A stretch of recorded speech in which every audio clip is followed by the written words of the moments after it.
Amén. Ponte de pie, iglesia, vamos a orar por esta palabra. Cierra tus ojos para entrar en la presencia, en esa comunión con nuestro Dios. Padre, en el nombre de Jesús te damos gracias porque nuevamente podemos reunirnos como iglesia, como cuerpo en Cristo para poder aprender más, Señor, sobre tu palabra. Ilumínanos, Espíritu Santo, danos dirección. Enséñanos lo que tengamos que aprender en esta noche, que este mensaje sea grabado en nuestras mentes, en nuestros corazones, para que lleve mucho fruto y así nosotros poder compartir de este mismo a aquellos que lo necesitan, Señor. Oramos en el nombre de tu Hijo amado Jesucristo. Amén y en el amén. Bueno, pues toma tu lugar, Dios te bendiga. Bienvenidos a cada uno de ustedes, qué bueno que están aquí para recibir la palabra de nuestro Señor. Es un privilegio compartirla aquí con ustedes y bueno, pues a lo largo de nuestra vida llegamos a tener ciertos miedos, ciertos temores que experimentamos. Muchos le temen a la oscuridad, hay muchos que le temen a ciertas plagas de insectos, de animales. Está el miedo a quedarse solo tal vez, a experimentar la soledad. Miedo a la bancarrota, tal vez si estás muy apegado a las finanzas, pues tienes miedo a que haya una devaluación y quedar en bancarrota. Hay quien tiene miedo a las alturas, no toleran el avión o ciertas alturas que les dan pánico. Miedo al cambio, ¿verdad? Cuando te ofrecen un nuevo empleo o moverte de ciudad, pues hay ese cierto temor al cambio, a lo nuevo. También está el miedo al fracaso, al que no nos salgan bien las cosas, a fallar. Miedo a entrar a ciertos lugares como las cárceles, los hospitales. Y no se diga con esta pandemia, muchos de nosotros tenemos miedo a contagiarnos o que a un ser querido se contagie por esta pandemia. De hecho, el exceso de miedo se puede convertir en una fobia, es decir, este miedo que no se puede ya controlar, que es un miedo en exceso que ya no se puede controlar. Y este mismo miedo fue el que experimentaron algunos de los discípulos de nuestro Señor Jesucristo durante sus viajes misioneros. Y quiero que me acompañes a Marcos capítulo 4 del 35 al 41, si puedes abrir tu Biblia, en Marcos capítulo 4 del 35 al 41 vamos a estar desmenuzando este pasaje. Si ya lo tienes, di amén. Y dice Marcos 4 del 35 al 41. Aquel día, cuando llegó la noche, les dijo: pasemos al otro lado. Y despidiendo a la multitud, le tomaron como estaba en la barca, y había también con él otras barcas. Pero se levantó una gran tempestad de viento y echaba las olas en la barca de tal manera que ya se anegaba. Y él estaba en la popa durmiendo sobre un cabezal, y le despertaron y le dijeron: Maestro, ¿no tienes cuidado que perecemos? Y levantándose reprendió al viento y dijo al mar: Calla, enmudece. Y cesó el viento y se hizo grande bonanza, y les dijo: ¿Por qué estáis así amedrentados? ¿Cómo no tenéis fe? Entonces temieron con gran temor y se decían el uno al otro: ¿quién es este que aún el viento y el mar le obedecen? Bien, pues antes vamos a explicar el contexto de este pasaje. Si los hermanos de multimedia me apoyan con la primer lámina que vamos a proyectar aquí. Exactamente, veamos la calma antes de la tormenta. Esto ocurrió antes de que viniera la tormenta. En el versículo 35, aquel día cuando llegó la noche, y aquel día apunta a un día muy específico, ojo, el día en que Jesús comienza a enseñar junto al mar de Galilea. Se reunió, dice la palabra que se reunió alrededor de él mucha gente. tanto que entrando en una barca se sentó en ella en el mar y toda la gente estaba en tierra junto al mar. Aquí está la ubicación geográfica donde estaba el Señor Jesús con aquellas personas enseñándole. Y antes de esto el Señor Jesús estaba enseñando por parábolas muchas cosas. Anteriormente vemos en los pasajes previos cómo el Señor enseñaba la parábola del sembrador. Luego el Señor Jesús aparta a sus discípulos para explicarles esa parábola. También les enseña la parábola de la semilla de mostaza, entre otras parábolas. Estas son algunas representativas de las que menciono, pero probablemente el Señor Jesús estuvo enseñando durante un largo periodo en aquel lugar. Es decir, había sido un día muy largo para nuestro Señor Jesús en la parte del ministerio. Había sido un día lleno de trabajo, lleno de enseñanzas. Podemos asumir también que aparte que el Señor Jesús se encontraba enseñando en aquel lugar, también la gente traía a Él necesitados, enfermos, también traía a Él gente que necesitaba ser sanada. Entonces digamos que fue un día extenuante, fatigador para el Señor Jesús. Y eso hacía día a día cumpliendo con las demandas que le requerían. Jesús estaba en algún lugar del noroeste de la orilla del mar de Galilea, como lo pudimos ver en el mapa. Estaba sentado, dice la palabra, que estaba sentado en una pequeña barca cerca de la ciudad de Capernaum. Y llegando ya la tarde, el gentío pues empezó a ir, se empezó a disipar la multitud, se empezó a retirar, empezaron a retirarse de aquel lugar. Entonces Jesús le dice a sus discípulos, y percibimos el mapa, le dijo, estaba del lado noroeste, les dijo a sus discípulos, pasemos del otro lado. Asumimos que el Señor Jesús pues, estaba cansado y quería tomar un tiempo de reposo. Esto es razonable porque pues después de una larga jornada de ministración, de enseñanza, pues estaba cansado. Así que en el versículo 36 dice, y despidiendo la multitud, recordando que seguía en el bote enseñando, porque aquí dice la palabra que incluso estaba el Señor Jesús ya en la barca a punto de retirarse al otro lado y seguía enseñando. A partir de eso salieron de la orilla Jesús junto con sus discípulos y en este punto podemos ver lo que dice Lucas. Pero mientras navegaba, él se durmió, así narra Lucas. Marcos 4:38 dice que estaba durmiendo sobre un cabezal. Literalmente un cabezal es una almohada. Así que se recostó en la barca e inmediatamente dice la palabra que se quedó dormido. Y fíjate que esta parte es una hermosa ilustración de la verdadera humanidad de nuestro Señor Jesús. Recordemos que nuestro Señor compartía ambas naturalezas, tanto era completamente hombre como era completamente Dios. Entonces esta ilustración ejemplifica claramente que la naturaleza humana de nuestro Señor Jesús. Él estaba exhausto, estaba agotado después de haber enseñado tanto tiempo. Así es, estaba exhausto aquel que creó el agua, aquel que creó el cielo, el creador, incluso el creador de esa barca, de la madera en la cual él estaba acostado, estaba durmiendo. Es increíble cómo el mismo creador estaba utilizando su creación para su propio descanso. Y detrás de él venían sus seguidores. Algunos expertos dicen que venían en barcas separadas, otros dicen que venían juntos, dependiendo la traducción.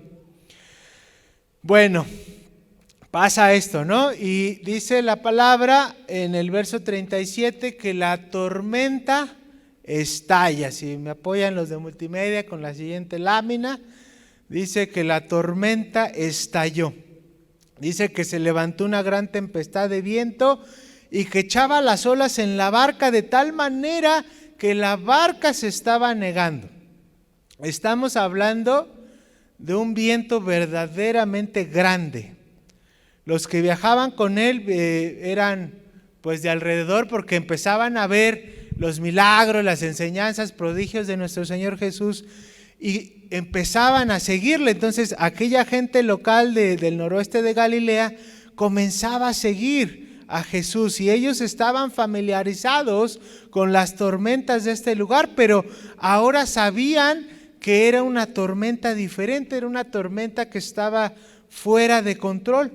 Podemos entender que esta era una tormenta creada por Dios. Incluso me atrevo a asumir que Dios permitió esta tormenta para que se pudiera ver este gran milagro y así colocar al Señor Jesús en esta posición en el cual Él podía demostrar que Él era el creador, que Él estaba también controlando su creación para así poderles darles una lección a aquellos discípulos y a nosotros hasta estos tiempos.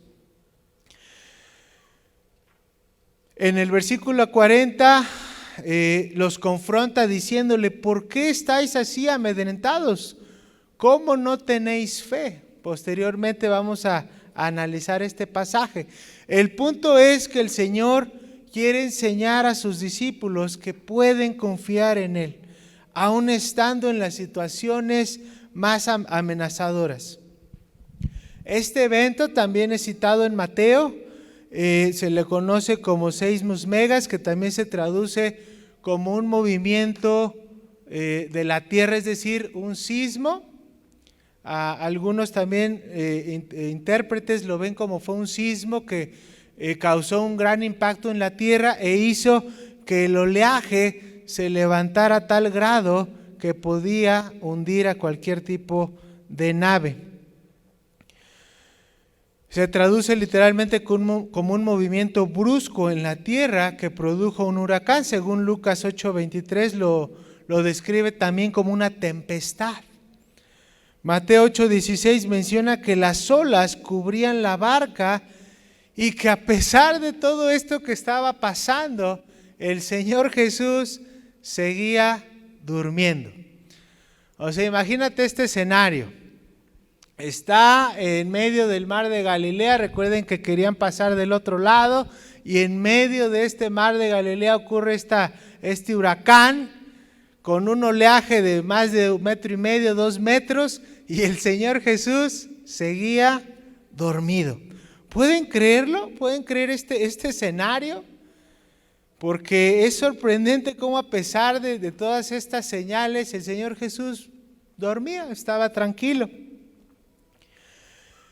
Y vaya que nosotros aquí en México hemos vivido terremotos devastadores. Recuerden aquel del 2017, yo me acuerdo que tembló en la madrugada, si no me equivoco, y empezó a sonar la alarma. ¿Y qué hicimos? Estábamos súper cansados de la jornada de trabajo, de la escuela de las niñas, de todo.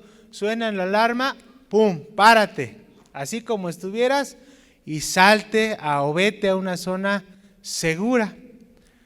Pues imagínate este escenario ahora con el Señor Jesús. Pasó este tipo de catástrofe, pero Él seguía dormido. Y era razonable después de haber trabajado, después de haber enseñado tantas horas y sanado a tantas personas. Sin embargo, esto nos da otra señal de que el Señor Jesús es también, así como era verdaderamente o totalmente humano, también era totalmente Dios. Esta es otra señal, porque a pesar de las circunstancias que estaban viviendo en ese tiempo, el Señor Jesús estaba tranquilo porque Él sabía que Él es dueño y soberano de la creación, y todo estaba bajo control de Él. Más adelante en el versículo 38 dice: Maestro, se le acercan los seguidores y van y le reclaman al Señor Jesús y le dicen: Maestro, ¿no tienes cuidado que perecemos? Es decir, le dicen: ¿cómo es posible que estés dormido mientras estamos pasando por este gran peligro. ¿Qué no tienes cuidado que perecemos? Los que venían con él sabían perfectamente en qué situación se encontraban y estaban en pánico. El pánico pues es una reacción normal ante una situación amenazadora, y a pesar de que el Señor Jesús sabía que estaba con ellos, que lo acompañaba y que tenía el poder, aquellos que tenían miedo, sabían que Jesús tenía el poder de liberar demonios, de sanar enfermos, incluso de resucitar a los muertos, pero aún así tuvieron miedo en ese momento y van y lo quieren despertar. Señor, despiértate, ¿qué no ves que perecemos? Tal vez pasó por sus mentes en aquel momento: híjole, el Señor Jesús, ¿será que nos pueda librar de esta tormenta?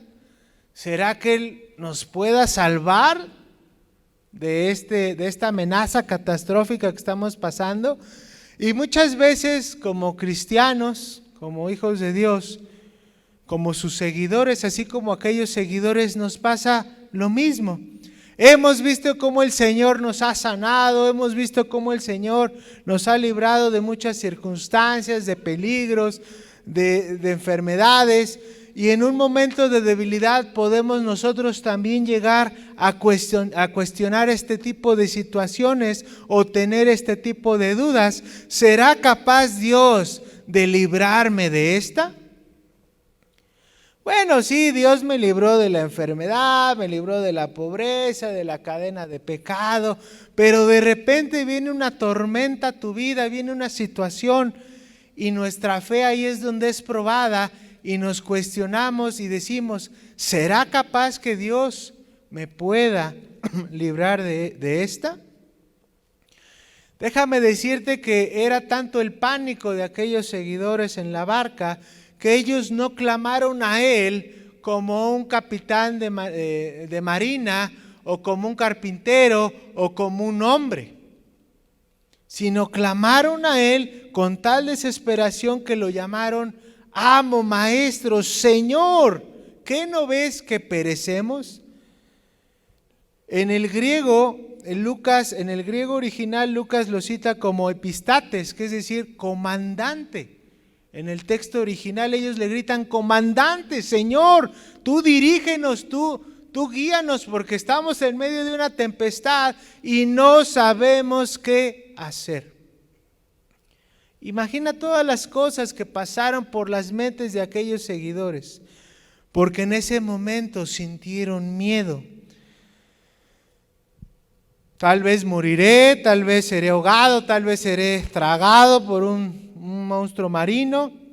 Pasaron muchas cosas por sus mentes, pero después voltearon a verlo a Él y vieron una esperanza en Él, gritándole: epistates, comandante, Señor, guíanos, dinos tú qué hacer, porque nosotros estamos perdidos.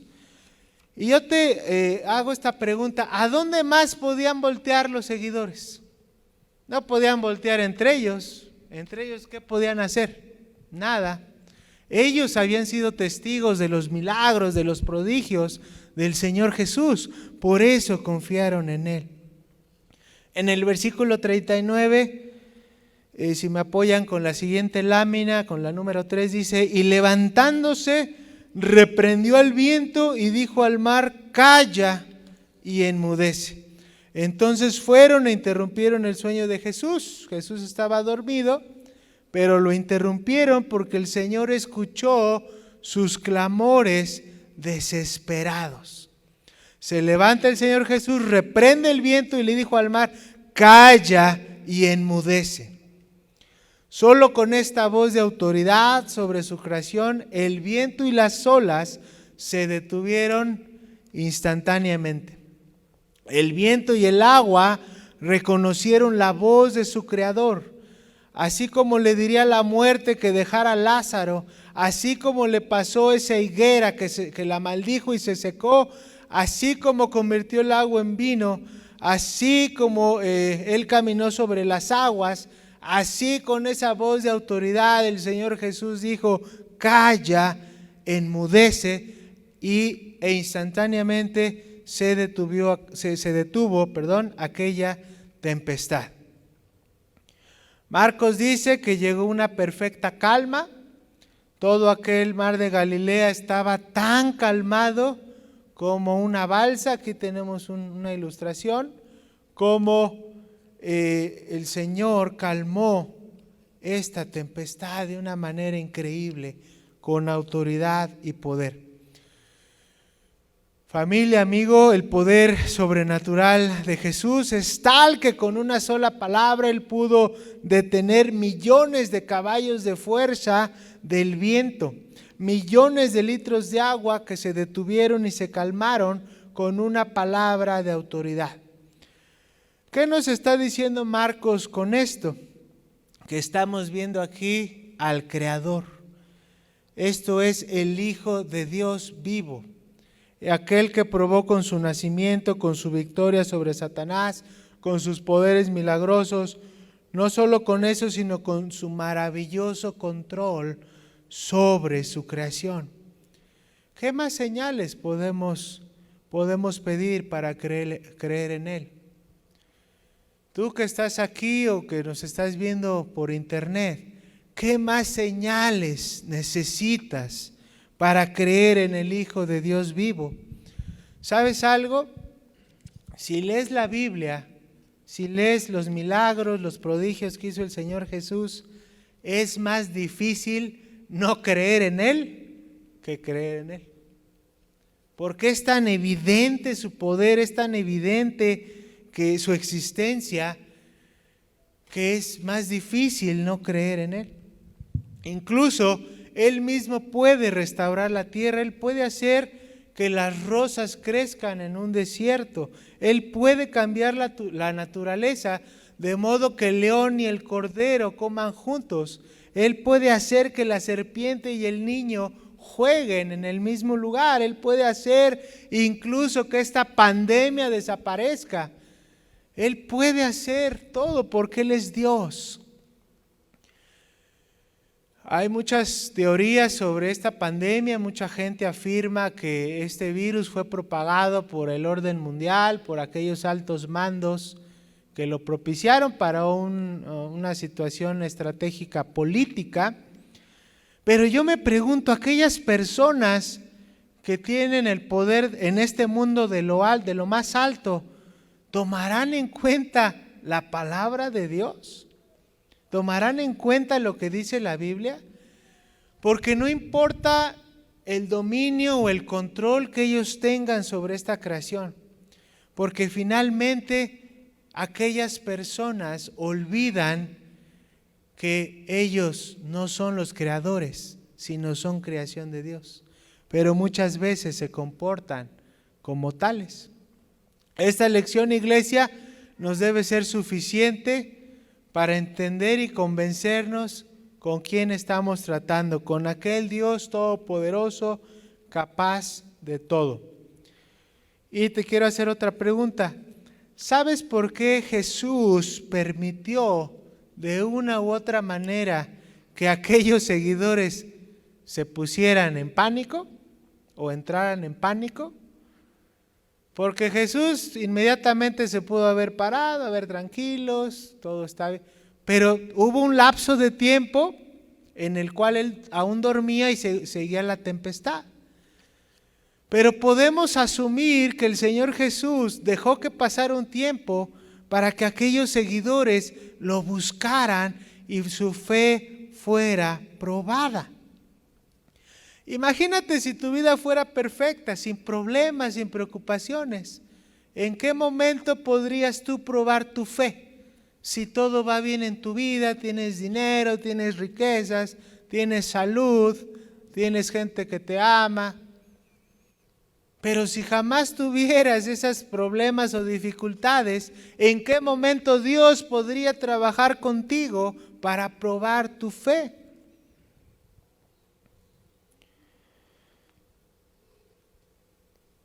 Posteriormente, Jesús confronta a aquellos seguidores y les dice: ¿por qué temen, hombres de poca fe?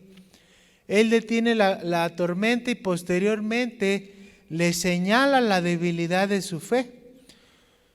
Yo me imagino que la fe de aquellos seguidores debió de haber tenido una sacudida, porque el Señor Jesús los confrontó, le dijo: ¿por qué temen si yo estoy contigo? Si yo voy con ustedes. Este pasaje pues nos deja una reflexión de: Señor, nunca más temeré porque sé que tú estás conmigo, nunca más temeré porque sé que tú tienes el control de mi vida, de mi salud, de mis finanzas, de mi familia, y aún en medio de la tempestad, tú apacientas mi alma. Finalmente, en el versículo 41, que es el último punto, ya con esto concluimos, pero esto es un punto que te invito a reflexionar, iglesia. Es el último punto y es la tormenta después de la calma. Dice: entonces temieron con gran temor. Aquí dice la palabra que después de que la tormenta fue aquietada, volvieron a tener miedo. ¿Por qué crees que ya no había peligro y volvieron a tener miedo? ¿Por qué crees? Yo te pregunto, ¿qué crees que les dio más miedo? ¿Estar en medio de la tormenta o verse enfrente de un Dios vivo, todopoderoso, sabiéndome que soy pecador? ¿Qué les habrá dado más miedo a aquellos seguidores de Jesús? ¿La tormenta o la calma, pero enfrente de un Dios vivo, sabiéndome cómo soy yo? Pues sintieron gran temor porque se dieron cuenta con quién estaban tratando. El Dios viviente estaba justamente con ellos, el creador, el controlador de su creación. Los aterró también y los puso en pánico. Y vemos a lo largo de la Escritura también algunos personajes bíblicos han pasado por esta experiencia. Recuerden cuando Pedro estaba tratando de pescar y no conseguía nada, entonces el Señor Jesús le dice: hey Pedro, boga mar adentro. Y Pedro le dice: ¿a poco? ¿A poco sí? Al principio no le creyó, pero lo hizo. Bogó mar adentro. Entonces dice la palabra que la red estaba llena de peces. ¿Y cuál fue su reacción de Pedro? Apártate de mí, Señor, porque soy hombre pecador. A través de esa señal y ese milagro, Pedro se dio cuenta que estaba enfrente de ese Dios vivo, todopoderoso. Otros personajes pasaron por una situación parecida. Vemos a Abraham en Génesis 18:27. Tuvo una reacción similar cuando entró en pánico inmediatamente que se encontró con Dios y se dio cuenta qué tipo de hombre era. Dice: he aquí, ahora he comenzado a hablar con mi Señor, aunque soy polvo y ceniza.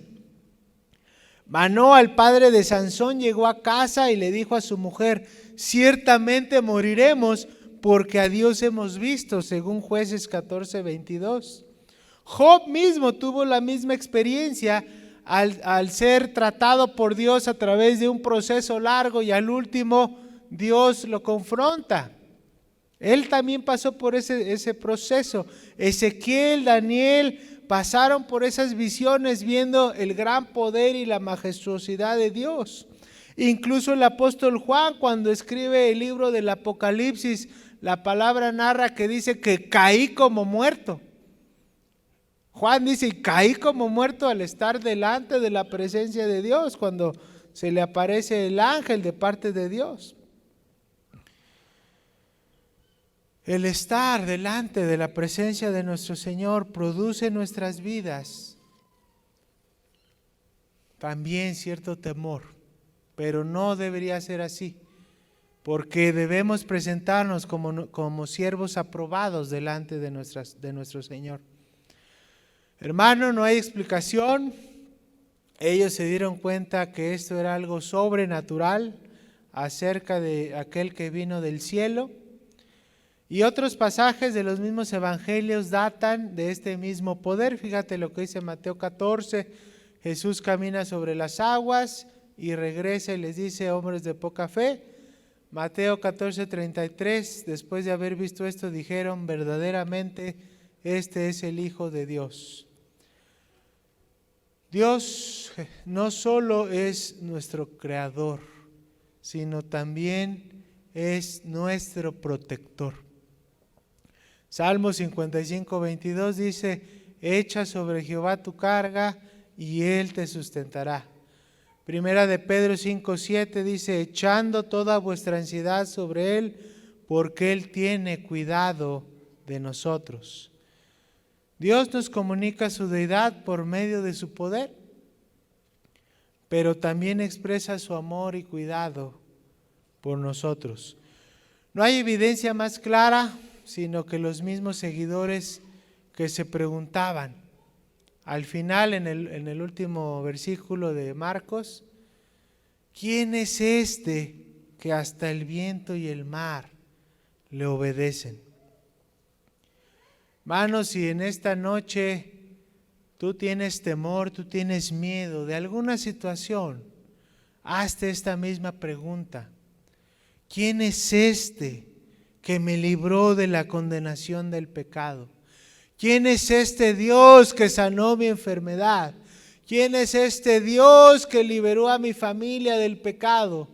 ¿Quién es este Dios que rompió las cadenas de la muerte en mi vida? ¿Quién es este Dios que rompió toda cadena de pobreza en mi vida? ¿Quién es este Dios que restaurará mi matrimonio? Pues es el mismo Dios verdadero que apaciguó las aguas en aquel mar de Galilea. Es el mismo Dios que caminó sobre las aguas, el mismo Dios de Abraham, de Ezequiel, de Daniel, de Jacob, el mismo Dios, el Dios verdadero y todopoderoso. Quiero hacer algo en esta noche, si me apoya el grupo de alabanza. Cierra tus ojos en esta noche. Tal vez tengas miedo de esta pandemia, tal vez tengas temor de la situación actual, tal vez estemos viviendo en medio de una tempestad, en medio de una tribulación. Tal vez tengas miedo a la muerte, incluso tienes miedo a morir. Tienes miedo que algún familiar tuyo muera. Tienes miedo del futuro, tus hijos. Tal vez no sepas qué mundo le vamos a dejar a nuestros hijos, porque los recursos naturales cada día están siendo explotados brutalmente. Y tal vez de una u otra manera tengas esa incertidumbre en tu vida. De alguna u otra manera tienes un temor de lo que va a pasar. Tal vez tienes miedo de fallarle a tu esposa o a tu esposo en algún momento de tu matrimonio. O tienes miedo a llegar a viejo y quedarte solo, sin nadie. O tienes miedo de perder tu empleo y pasar hambres, escasez. Tienes miedo de entrar en una tempestad. Ahorita tal vez tu vida esté en calma, esté acallada, estés trabajando como siervo de Dios, como el Señor Jesús lo hacía. Tal vez estás enseñando, estás en un ministerio y eso es muy bueno. O si eres nuevo creyente, estás leyendo, estás tomando cursos. Eso es bueno. Tu vida está en calma. Pero vendrá en tu vida alguna tempestad para que tu fe sea probada y te preguntes: ¿quién es ese Dios en el cual confío? Vendrán pruebas, vendrán tempestades. Y es el momento de llamar a nuestro comandante, a nuestro líder, a nuestro maestro. Es el momento de agarrarnos de Él, de seguirle, tanto en la calma como en la tempestad. No sé cómo esté tu vida en esta noche, tal vez está en calma, tal vez estás pasando por una gran tempestad, no lo sé, pero Dios sí lo sabe. Y Él te quiere decir en esta noche: yo soy aquel que puede acallar los mares y los vientos. Yo soy aquel que domina la creación. Yo soy aquel que te dio la vida. Y no temas, porque yo estaré contigo todos los días hasta el fin del mundo. Señor, tú eres mi Creador. No temeré mal alguno, porque tú vas a mi lado. Tú lo prometiste. Tú prometiste que estarías todos los días de mi vida hasta el fin del mundo. Padre, quita todo miedo, todo temor de mi vida, en el precioso nombre de tu Hijo amado Jesús. Amén y en el amén.